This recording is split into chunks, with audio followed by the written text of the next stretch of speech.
गांव में रहने वाला एक नौजवान लड़का पुरानी बुरी यादों को ना भूल पाने और एक ही चीज के बारे में बार बार सोचने की आदत से परेशान था। अगर उसे कोई कुछ कह देता या फिर उसके साथ कुछ थोड़ा सा भी गलत हो जाता तो वो बस उसी एक घटना के बारे में पूरे दिन सोचता रहता। वही बात उसके दिमाग में हर समय घूमती रहती। फिर वो या तो अपने साथ हुई किसी बुरी घटना के लिए अपनी किस्मत और भगवान को कोसता रहता या फिर अपने मन में उस इंसान से बदला लेने के ख्याली पुलाव बनाता रहता जिसने उसे कुछ कह दिया था या उसके साथ कुछ गलत किया था।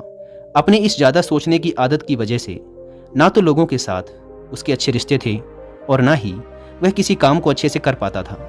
वह हर समय तनाव व मानसिक अशांति की स्थिति में रहता।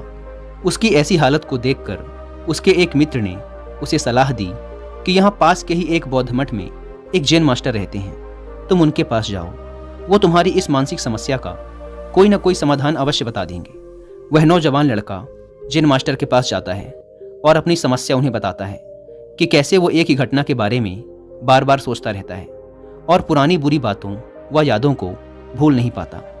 लड़के की समस्या सुनने के बाद जैन मास्टर वहाँ से उठकर मठ के अंदर चले जाते हैं। जैन मास्टर का बिना कुछ उत्तर दिए यूं उठकर चले जाना लड़के को कुछ अजीब सा लगता है, लेकिन वो फिर भी वहीं बैठा रहता है। थोड़ी देर बाद वह देखता है कि जैन मास्टर मिट्टी की गिलास में पानी भरकर उसकी तरफ चले आ रहे हैं। जैन मास्टर लड़के के पास आकर खड़े हो जाते हैं तो लड़का भी उनके सामने खड़ा हो जाता है। जैन मास्टर लड़के से पूछते हैं, बताओ इस गिलास का वजन कितना होगा? लड़के ने कहा, मैं एकदम सटीक तो नहीं बता सकता, लेकिन इस गिलास का वजन बहुत ही कम है।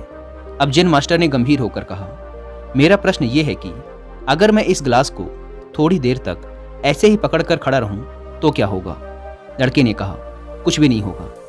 जैन मास्टर ने फिर पूछा, अगर मैं इस गिलास को इसी तरह 1 घंटे तक पकड़ कर रखूं तो क्या होगा? आपके हाथ में दर्द होना शुरू हो जाएगा। लड़के ने कहा। जैन मास्टर ने फिर प्रश्न किया, अगर मैं इस गिलास को ठीक इसी तरह पूरे दिन पकड़ कर रखूं तब क्या होगा? आपके हाथ में बहुत ही भयंकर दर्द होना शुरू हो जाएगा।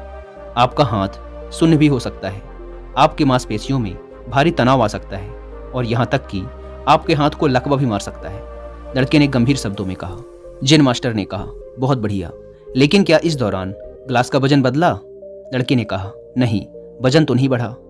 तब भला हाथ में दर्द और मांसपेशियों में तनाव क्यों आया? जैन मास्टर ने पूछा। बहुत समय तक पकड़े रहने के कारण, लड़के ने जवाब दिया। जैन मास्टर ने फिर प्रश्न किया, अब इस दर्द से छुटकारा पाने के लिए मैं क्या करूं? गिलास को नीचे रख दीजिए। लड़के ने कहा। जैन मास्टर ने कहा, बिल्कुल सही, और जीवन की परेशानियां भी कुछ इसी तरह होती हैं। इन्हें कुछ देर तक अपने दिमाग में रखिए और लगेगा कि सब कुछ ठीक है। उनके बारे में ज़्यादा देर तक सोचिए और आपको पीड़ा होने लग जाएगी, और इन्हें और भी देर तक अपने दिमाग में रखिए, फिर ये आपको अशांत व पागल करने लग जाएंगी और आप कुछ भी नहीं कर पाएंगे। जैन मास्टर ने लड़के की तरफ इशारा करते हुए कहा, अपने जीवन की पिछली गलतियों और घटनाओं के बारे में सोचना जरूरी है, लेकिन उससे भी ज़्यादा जरूरी है उनसे सीखकर आगे बढ़ना। अगर तुम एक ही बात को पकड़कर बैठे रहते हो तो ठीक उस गिलास की तरह यह भी तुम्हारे जीवन में दर्द पैदा कर देगा। अगर तुम आज अपने अतीत को लेकर बैठे रहते हो तो ये आज भी तुम्हारे हाथ से निकल जाएगा और फिर तुम भविष्य में इसके लिए पश्चाताप करोगे। तुम अपने अतीत के लिए जैसा इंसान बनना चाहते हो या फिर जिन गलतियों के लिए पश्चाताप कर रहे हो तो तुम आज से ही वैसा इंसान बनने का प्रयास करो और कोशिश करो कि आज तुम वैसी गलतियां ना करो जिसके लिए तुम्हें भविष्य में पछताना पड़े। इसलिए चिंता करना बंद करो और अपने आज के कर्मों पर ध्यान दो, क्योंकि चिंता व्यक्ति को उसकी चिता तक ले जाती है। दोस्तों, चिंता करने की आदत को छोड़कर एक खुशहाल जीवन कैसे जिया जाए, इस पर विश्व प्रसिद्ध लेखक डेल कार्नेगी ने एक बहुत ही अच्छी किताब लिखी है जिसका नाम है how to stop worrying and start living, यानी चिंता छोड़ो, सुख से जियो। अब तक 10 मिलियन से ज़्यादा लोग इस किताब को पढ़ चुके हैं, और अगर आपके पास इसे पढ़ने का टाइम नहीं है तो आप हिंदी में इस पूरी किताब में चिंता करने की आदत से छुटकारा पाने के कई सारे तरीके बताए गए हैं। मैंने भी इस किताब को 2 बार सुना है